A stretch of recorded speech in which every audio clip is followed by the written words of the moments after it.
Introduction to momentum. आखिर momentum क्या है जी? मोमेंटम को अगर हम समझें तो इसका जो जो ताल्लुक बनता है वो मोशन से बनता है, यानी अगर एक बॉडी मोशन में है तो उसमें मोमेंटम होगा। लेकिन हम इसको हम कैसे समझ सकते हैं? देखें, फर्ज करें एक गाड़ी है, और ये गाड़ी जो है, इसका जो मैस है, इसकी वजह से इसमें एक इनर्शिया होगा। अब वो रेस्ट में हो या मोशन में, वो इनर्शिया इसके अंदर मौजूद है। लेकिन अगर मैं यूं बात करूं कि ये बॉडी अगर मोशन में होगी, तो उस टाइम इसमें इनर्शिया जो है, या इसके अंदर जो मोशन होगा, वो इसका मोमेंटम होगा। यानी इनर्शिया जो है बेसिकली उसका ताल्लुक सिर्फ मैथ से है, लेकिन जो हमारे पास मोमेंटम है, इसको अगर हम देखें, जिसे हम पी से जाहिर करते हैं, इसका ताल्लुक इस गाड़ी की इसके इसके मैथ से भी है और इसकी स्पीड से भी। यानी अगर गाड़ी की स्पीड जीरो हो जाएगी तो उस टाइम मोमेंटम जीरो होगा, लेकिन इनर्शिया उस टाइम जो है वो एग्जिस्ट कर रहा होगा। तो ये फिर हमें इन दोनों में जो एक नुमाया फर्क है वो नजर आता है।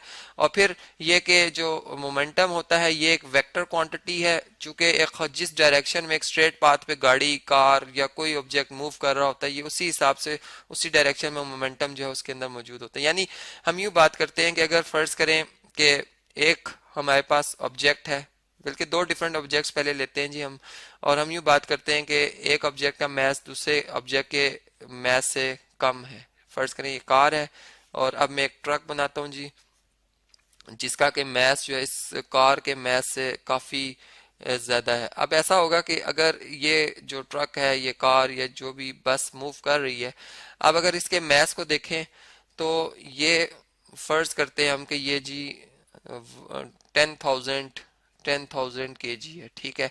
जबकि कार का अगर हम मैस देखें तो ये हमारे पास सिंपल जो है वो 500 केजी होगा।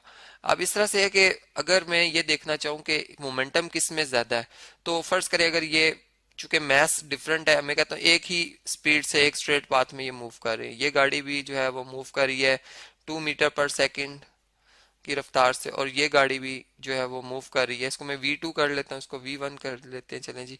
ये गाड़ी मूव कर रही है 2 मीटर पर सेकेंड की रफ्तार से। तो इसमें जो मोमेंटम की मिकदार होगी, यानी अगर मैग्नीट्यूड के हवाले से बात करें तो मास और वेलोसिटी का प्रोडक्ट ले लेते हैं, 500 केजी को मल्टीप्लाई कर लेते हैं 2 मीटर पर सेकेंड से, तो हमारे पास ये वैल्यू जो बन जाती है, ये बन जाएगी जी 1000 किलोग्राम मीटर पर सेकेंड। ये हमारे पास है इस बॉडी का मोमेंटम। जबकि अगर हम इस बस का मोमेंटम देखें तो ये हमारे पास, इसको मैं P2 से जाहिर करता हूँ, ये है मैस और इसकी वेलोसिटी का प्रोडक्ट। तो मैस हमारे पास इसका कितना है जी? 10,000 kg। जबकि इसको मल्टीप्लाई करें 2 मीटर पर सेकेंड से, तो इसमें जो इसका मोमेंटम होगा वो इस टाइम होगा जी 20,000 kg मीटर पर सेकेंड। इसका मतलब ये हुआ कि जो कार्स हैं या जो ऑब्जेक्ट है उसके मोशन का अंदाजा, ये कि कितना ज्यादा इसके अंदर मोशन करने की सलाहियत है, वो मोमेंटम बताती है। और अगर मैस ज्यादा होगा, वेलोसिटी हमने देखा दो ऑब्जेक्ट्स की सेम रखी, एक का मैस ज्यादा कर दिया, एक का मैस कम कर दिया, तो मोमेंटम जिसका मैस ज्यादा से ज्यादा आ गई, यानी इसका मतलब मोमेंटम और मैस में जो रिलेशन है वो डायरेक्ट है। कम करने से मोमेंटम, यानी मैस कम करने से मोमेंटम कम हो जाएगा, और मैस को बढ़ाने से मोमेंटम बढ़ जाएगा। और इसी तरह अगर मैं यानी मैस को सेम रखता हूँ, यानी यही बॉडी जो कि कार जिसका मैस हमने 500 केजी कहा, फर्ज करें कि अगर अब इसकी जो वेलोसिटी है वो हमारे पास V3 अब बढ़ के 4 मीटर पर सेकेंड हो जाती है, तो अब इसके अंदर जो मोमेंटम होगा जिसे मैं P3 से जाहिर करता हूँ, वो क्या होगा जी? वो 500, यानी जो इसका मैस है और इसमें जो वेलोसिटी है जो कि हमारे पास 4 मीटर पर सेकेंड है, वो आ जाएगी। तो ये इन दोनों को अगर मल्टीप्लाई करें तो ये बनता है जी 2000 kg मीटर पर सेकेंड। तो इससे ये बात पता चली कि मोमेंटम जो है वो, इसकी डायरेक्शन भी एक तो उसी सिम्त में है जिस सिम्त में एक्सलेरेशन प्रोड्यूस हो रहा है, यानी फोर्स इंजन अप्लाई कर रहा है फॉरवर्ड डायरेक्शन में। दूसरी बात ये कि ये बढ़ गई है वैल्यू, इसका मतलब कि अगर मैस को कांस्टेंट कर लिया जाए और वेलोसिटी को बढ़ाया जाए तो मोमेंटम बढ़ता है, और वेलोसिटी को कम कर दिया जाए तो मोमेंटम कम हो जाता है।